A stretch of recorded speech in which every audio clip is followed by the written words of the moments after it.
Welcome to America's Town Meeting from New York City. Tonight's subject, flying saucers, fact or illusion. Our speakers are Major Donald E. Keyhoe, author of Flying Saucers from Outer Space, and Jonathan N. Leonard, science editor of Time magazine and author of Flight into Space.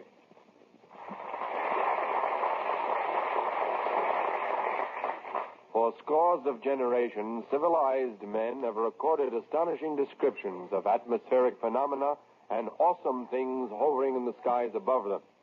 Mysterious floating objects, flashes and fireballs, and luminescent manifestations of every description are recounted in the annals of Western civilization as far back as Roman times. Speculation as to their origin was, of course, largely conditioned upon the degree of scientific knowledge at the disposal of the observer. Generally, however, they were isolated instances, unrelated and devoid of organized study anywhere. Against this historic background, the controversy which has developed in the United States since 1947 over the so-called flying saucer sightings are absolutely without precedent or parallel. An oppressive accumulation of approximately 800 unexplained reports has not only been accorded the widest possible publicity, intriguing the public everywhere and taxing the credulity of many, but has by now enlisted on a national scale the ingenuity of some of our top airmen, scientists, and military experts. Curiously enough, it is said that more than 18% of these sightings were reported by trained military personnel, and some 11% were reported by Air Force pilots aloft. Of all sightings recorded, somewhat less than 15% are reported to be classified as unexplained. To delve into the mystery of these unexplained phenomena, the resources of the United States and other nations have mustered at strategic points scores of special cameras, radar installations, and other detecting devices, manned by trained personnel. Meantime, the controversy rages unabated between those who believe that the so-called flying saucers are fact and those who dismiss them as an illusion. Tonight, Town Hall is proud to present two distinguished exponents of each of these viewpoints. Our first guest is Major Donald E. Keyhoe, author of Flying Saucers from Outer Space. Born in Iowa, Major Keyhoe attended the United States Naval Academy and was commissioned with the rank of lieutenant in the U.S. Marine Corps. The following year, he finished a training course for naval aviators at Pensacola.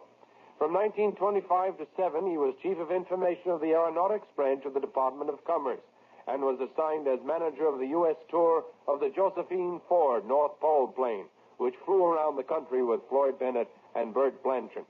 In 1949, Major Keyhoe was assigned to investigate the flying saucer mystery for True magazine. The Flying Saucers Are Real was his first book on this subject. It was followed by Flying Saucers from Outer Space, published in November of this year. Town Hall is proud to welcome Major Keyhoe.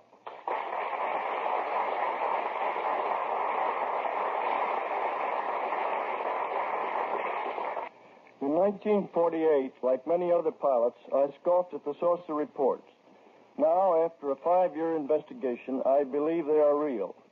But there's only one way to decide this question fairly, by examining the official reports. Neither my opinion nor Mr. Leonard's has any value unless it is backed by the evidence. In the last 5 years, I've seen hundreds of Air Force reports covering worldwide sightings. The official records cleared for me have included the most baffling cases in intelligence files, cases used in the secret briefing of high government officials. These reports were made by Air Force, Navy, Marine Corps, and airline pilots, by expert radar men, guided missile trackers, and other trained observers. The official conclusions were released to me by Air Technical Intelligence. Since Mr. Leonard cannot be expected to know these hundreds of reports, I shall refer mainly to official cases from my book, which he has reviewed. I repeat, these are Air Force intelligence reports certified by official documents in the book. They are not from anonymous sources, as Mr. Leonard mistakenly stated. These sightings were analyzed by intelligence officers or by scientists under secret contract. In case after case, pilots and radar men insist that the objects maneuvered under intelligent control, often at fantastic speeds. In the last 2 months, reports have rapidly increased. As a result, new orders have been given to pilots, which I shall explain later. Other governments have also taken new steps. In Canada, a special observatory has been set up to track saucers and learn their means of propulsion. Mr. W.B. Smith, the official in charge, with a frankness unknown here, publicly admitted that saucers are probably from outer space. In our Air Force, only one intelligence officer, Colonel William C. Odell, has been allowed to make such a statement, and then without use of his rank. But this conviction is privately shared by many in the Air Force. Certain airline pilots, after sighting strange machines, have publicly announced their belief that the saucers are observation devices from another planet. That an advanced race is making a long survey of the Earth, delaying contact until they understand every phase of our life and can gauge our probable reactions. On the basis of the evidence, I believe this is the answer, fantastic as it may seem.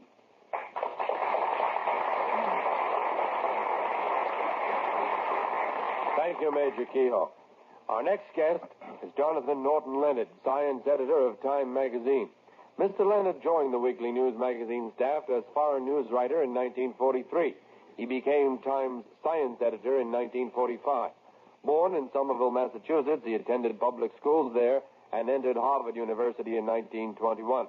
Originally with the New York Times, he became a freelance writer, and for the next 10 years turned out innumerable books and articles, including The Enjoyment of Science, Crusaders of Chemistry, and his most recent book, Flight into Space, a philosophical but factual view of the fact and fancies of spaceflight, which was published in October of this year. We are proud to welcome Mr. Jonathan N. Leonard to America's Town Meeting.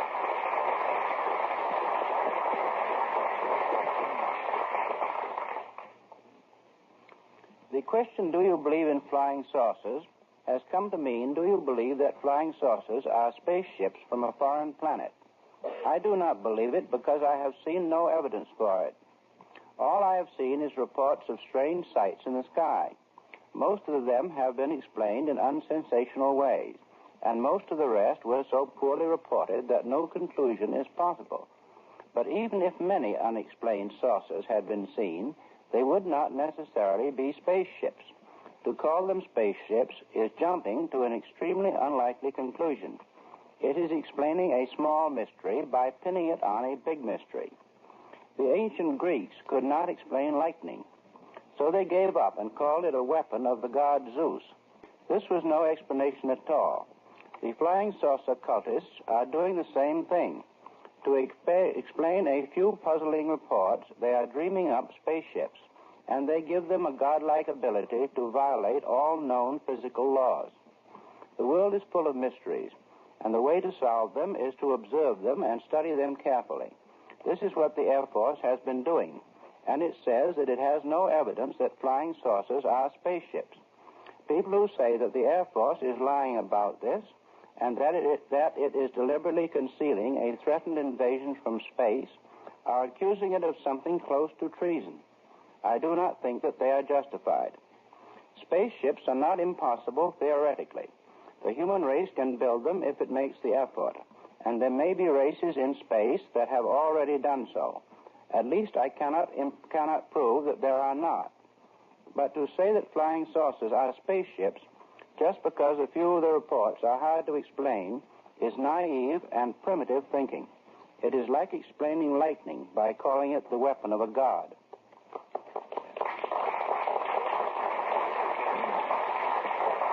Thank you very much, Mr. Leonard.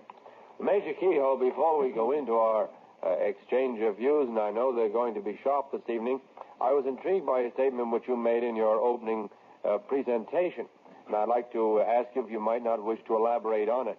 You said that during the last 2 months, reports on unidentified flying objects have rapidly increased, and then you said that as a result of this, new orders have been given to pilots, and you would explain that later. I wonder if you care to explain that to us now. Yes, I shall. The Air Force, through the MATS intelligence, that is Military Air Transport Intelligence, has sent word to all airline pilots that instead of waiting after they sight an unidentified object in the air, waiting until they land to write up the report or be interrogated, they are immediately to get on the radio and give a running account of what they see. Now, this was confirmed to me by the Airline Pilots Association and also by Air Force Public Information. The same order has been relayed to all military pilots and presumably to those in the Navy and the Marine Corps. I see. Mr. Leonard, do you have any comment to make on that? Why, I think it's a fine thing, sure.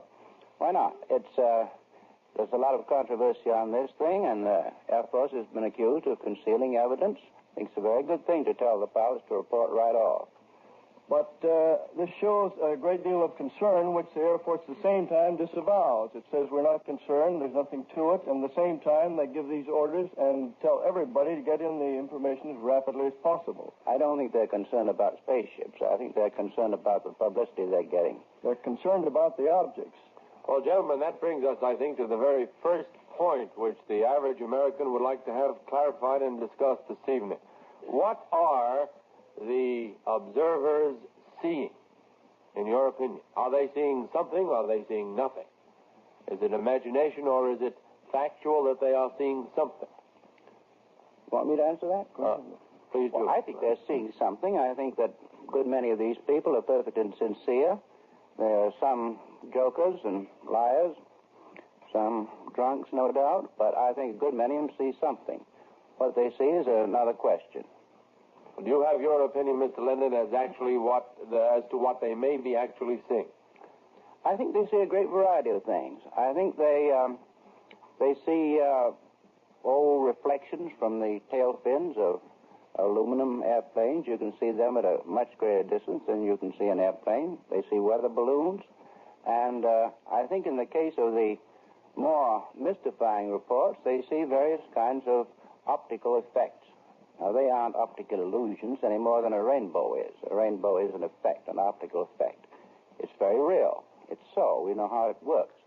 And there are a great many other ways that lights can be apparently displaced and made to move. The common mirage of this water in the road is a very common example. Every auto owner knows. You see the sky apparently in the road. And that's true of a great many other optical effects. Major Keyhoe, do you subscribe to that theory? No, I'm afraid I can't. That might be true in many cases of untrained observers, people who be honestly mistaken. But when you take hundreds of airline pilots, radar men, Weather Bureau observers, who are trained to recognize such things, and for year after year they have been reporting these objects, many of which are confirmed by a radar simultaneously, prove that the object was real and that was under intelligent control, maneuvering. And many of the cases, of which I can only mention a few tonight, have so stated that the answer was unknown, and in the analysis they stated that the object seemed to be under intelligent control. Well, Mr. Leonard, I believe you stated at the outset that you felt that there were only a few puzzling reports. Now, Major, I know that you disagree with that. Do you have any idea, however, as to how many reports are puzzling or are unsolved so far? I don't think there are very many. I think there are many reports which are put down by the Air Force as unidentified. And they may be, and in most cases are, unidentified because the evidence given is extremely sketchy. I heard of one example, for instance, of a man who called up very excitedly and said something like this. He said, I saw something flying by. It looked like a bird, but it was flying a lot faster than any bird ought to fly. What was it? Well, the Air Force put that down as unexplained and listed the thing as a UFO, I think Major Keyhoe calls it, an unexplained flying object. Major Keyhoe, do you agree with that? Well, I would like to give a report by, let us say, someone a little more trained. On October 29th, over Hempstead, Long Island, 2 jet pilots who were on a mission spotted a very bright white light, and they tried to close in. Then the machine, whatever it was, tightened up. They were unable to get inside its turn, and finally, after trying to match the machine's performance for several minutes, they gave up. Now, here's the statement that the senior pilot gave to intelligence. Based on my experience in fighter tactics, it is my opinion that the object was controlled by something having visual contact with us. The power and acceleration were beyond the capability of any known U.S. aircraft. And below this, the wing intelligence officer added, it is believed this report is based on reliable and verifiable observations. That's an official intelligence report. How many reports such as that, not to interrupt Mr. Leonard, but how many reports of that type do you feel that there are on the books now, Major? At least 400. I have some of the key cases right here, which prove that the objects are real, that they are under control, and that many of the people who saw them are convinced that they were some kind of revolutionary machine. Mr. Leonard, do you feel there's any pattern in these reports that the Major has cited? Yes, I think there's a pattern. Some of these effects are similar. But I'd like to say a little bit about these trained observers. The airline pilot or a fighter pilot is generally a very fine guy. Some of my best friends are pilots. But he is very rarely a physicist. He very rarely understands the effects of refraction. I think if you question them, you'd find that they know very little about such things. And so when you say a trained observer, you mean that he's been trained to recognize certain definite things. And when he comes up against something which isn't in the book, he often misinterprets it very widely. And this, I think, is the case in the Major Keyhoe has just cited. But you do feel that he saw something. However, what he saw was not any kind of a space machine. No, and I think he jumped to the conclusion that it was intelligently controlled. It was a very, very long jump. Well, speaking of intelligently controlled incidents, I think almost everyone is aware of the so-called sightings at Washington several months back. And I wonder if you would care to discuss that as an example of either accidental or perhaps controlled performance. Major, would you like to begin a discussion of that? Yes, I should. I investigated that for 6 weeks after the 2 weekend incidents. I talked with all of the radar men who were in the control center, with the radar engineer, with Dr. John Hagen, the chief radio astronomer of the Navy, with Von Rockney of the Weather Bureau, their radar expert, with the pilots who sighted these things in the air, with the radar men at other stations. Now, these things were triangulated from 3 radar stations. They were seen simultaneously in the air at exactly the point where the radar sets showed them. They showed the same maneuvers, the same speeds, which were reported visually by observers in the air and on the ground. And later on, I was told from Air Force Technical Intelligence Center that this principle applied. The same thing that they added in another similar case. The electronic or visual mirage of meteorological phenomena is out of the question, as the radar set was on high beam and both would not occur simultaneously in the same place. Now, this was ruled out completely, although at the Air Force conference in July, it was suggested that temperature inversion was probably the answer. Later on, I asked the Air Force to designate an official spokesman who would give me what they considered the answer. We went into it, I presented all the evidence, and gave him the temperature inversion on that night, which was less than 1.5 degrees. This spokesman then told me and allowed me to give it as the official Air Force viewpoint, that with such a low inversion, it was impossible for temperature inversion to have been the answer, and the case remained unexplained, and it still is. Mr. Leonard, how would you explain the Washington sighting? Well, as Science Editor of Time, I got a report on that immediately. In fact, I got telephone reports from the inside of the radar station where the observations were being made. And one of our men was there right on the spot. And I had very great doubts about this. It seemed to be a very curious, panicky situation going on among these boys. And so one thing I did was to ask whether these objects had been seen on radars at a slight distance from Washington. I could find no radars that had seen them except in the immediate vicinity of Washington. Then I also asked about, they called up jets, of course, to come down there and defend the White House and Congress and the Federal Reserve Bank and other such things from flying saucers. And the jets came over from Delaware. And they got there pretty soon, and they crisscrossed all around Washington. They found no such things. So I decided there wasn't very much to it. And then when the Air Force later came out with an official statement on the subject that there wasn't anything much to it, of course, Major Keyhoe says that they didn't. But actually, they did come out with a statement that this was caused by temperature inversions. I think they had a lot more information than can be gathered in the newspapers and by talking to individuals who, having seen something, are committed to stand by it. Now, before there's any more said about official statements of the Air Force, I'd like to read part of a letter. I thought that there would be remarks about the official attitude of the Air Force, so I called up the Air Force and asked them. This is a letter on the stationery of the Department of the Air Force, Washington, the Office of the Secretary. That's the Secretary of the Air Force, and it's as high as you can get. It's signed by Colonel Max B. Boyd, Chief of Information Division, Office of Public Information. General Smith, dear Mr. Leonard, General Smith has told me of your need for a statement from the Air Force concerning flying saucers. The Air Force position concerning the unexplained aerial phenomena has been restated recently in the enclosed fact sheet, which I hope will be useful to you. You may be interested also in another recent Air Force statement which said, after reviewing its massive reports and presenting the better documented ones to highly competent scientific advisors, the Air Force has found that there is absolutely no proof in these reports that space travel from another planet is going on. Either of these statements may be attributed to the Air Force or to an Air Force spokesman.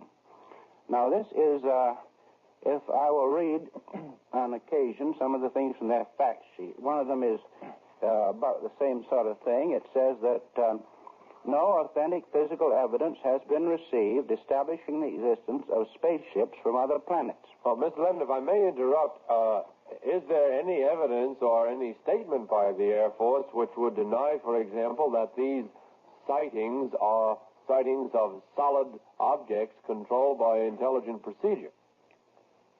Well, if you ruled out that they were, the Air Force also rules out that they are their own guided missiles, and they rule out that they are also not guided missiles from foreign countries. And if you rule those things out, and they still say that they're not interplanetary, why, they must be something that can be explained in some much simpler way. Well, gentlemen, do you feel that there is anything being withheld by the Air Force or the Pentagon, films or photographs or secret analyses, perhaps, which the public has the right to know? Major Keyhoe. Well, in one specific case, the analysis of the motion picture, known as the Utah pictures, has been withheld from the public. These pictures were taken in July of '52. They were analyzed for a period of 4 to 6 months by the Air Force and the Navy. And they were also analyzed by civilian experts who were brought in for that purpose. At that time, it was decided the objects could not be explained as any conventional objects of any kind. They were not aircraft, they were not balloons, they were not reflections from birds' wings. It was decided then by a group that believed that this should be made public that there would be a showing of this film to the press in Washington and a public statement would be made. A controversy arose over that, which lasted for about 2 months, at which time the planned showing was killed. I was given a copy of the press release, which was to be given out at that time, and it stated emphatically that these were the answers, that they did not have any explanation for them. The Air Force, therefore, would not speculate on what they were, but it showed that they were maneuvering at high speeds, and if they had been within a 5-mile distance, they could easily have been identified as aircraft or balloons. Later on, about 6 weeks ago, I inquired the Air Force if they had any new answer, and I was told by the Air Force press desk, by an official on the desk, that there was now a suggestion that they might have been migratory birds.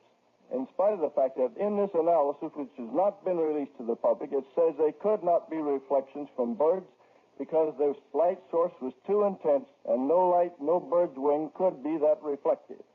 I have that statement here tonight and be glad to show it to Mr. Leonard or anyone else. Statements seem to be a little bit confused. Now, here's the latest from the Air Force. There have been some misconceptions concerning Air Force handling of flying saucer reports. One of these misconceptions is that the Air Force is either withholding flying saucer information from the public or cloaking it beneath a security classification. This is untrue. And they also say that they have been very, however, only a very few movie-type films have been received by the Air Force, and they reveal only pinpoints of light moving across the sky. The Air Force has been unable to identify the source of these lights. The images are too small to analyze properly. They don't know what they are. And I think that's a great many cases we don't know. But the thing that I object to is the vast jump from lack of knowledge to a dogmatic statement that these things are spaceships. Well, Mr. Leonard, before I go into that, I would like to read one thing here to show that someone is not stating the truth, and I would like to have it brought out. I have invited the Air Force to put me back on active duty and have me court-martialed for falsifying the Air Force documents if they can prove that anything I said about official sightings or the Utah pictures is false, and I repeat that here and now. I have it. I have documents here which prove it. I have proof from the former head of Project Blue Book, who cleared all of these documents for me at Wright Field. I have a statement here by the official who gave them to me at the Pentagon, who was assigned to do that.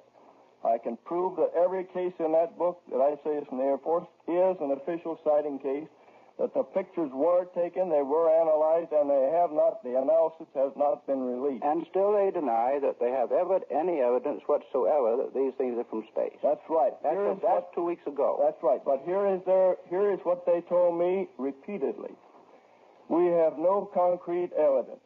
Now, Mr. Finletter, the former Secretary of the Air Force, said, when he was briefed by intelligence officers in 1952, after a series of sightings, he said, there is no evidence yet, no concrete evidence to prove or disprove the existence of flying saucers. However, since we cannot explain a number of the sightings, the Air Force will continue its investigation. He said nothing about spaceships.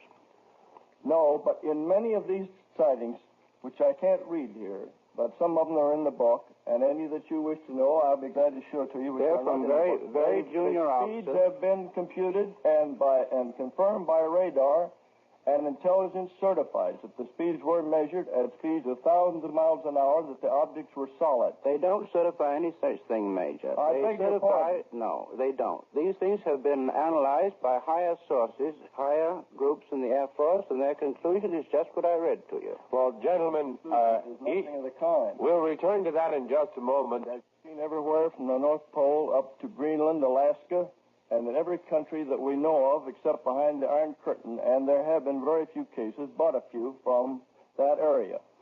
In this country, they have been seen most frequently around Air Force bases and occasionally atomic installations. Now, that may be because there is more observation there, but it still remains the fact that they have been seen there more frequently, and that is where the Air Force has placed these 75 new grid cameras, which they've distributed around the country and foreign bases abroad, to get pictures of these objects and try to resolve the light source. Reach up to date, those cameras have seen nothing. Mr. Leonard, what is your answer to the listener? My answer is that the saucers are most frequently seen in places where people have read the most about flying saucers.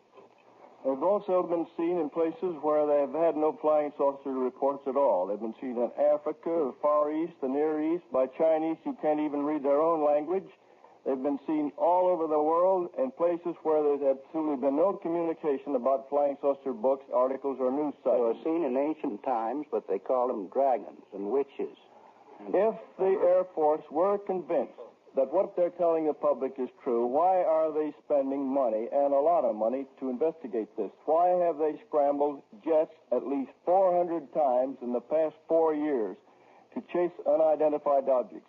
There is a standing order that any time the existence of a UFO is established on a radar scope, that jets must be ordered aloft to try to intercept it. Well, I think that's a very reasonable thing to Certainly, do. but if they didn't exist, why don't they write it off? If the Air Force really believed what they're saying, why are they going to all this trouble? Well, gentlemen, is there anything, if I may interrupt, is there anything which has occurred lately, or any recent steps taken by the Air Force to show that they are now more concerned perhaps before or than they officially admitted about unidentified flying objects? Anything specific?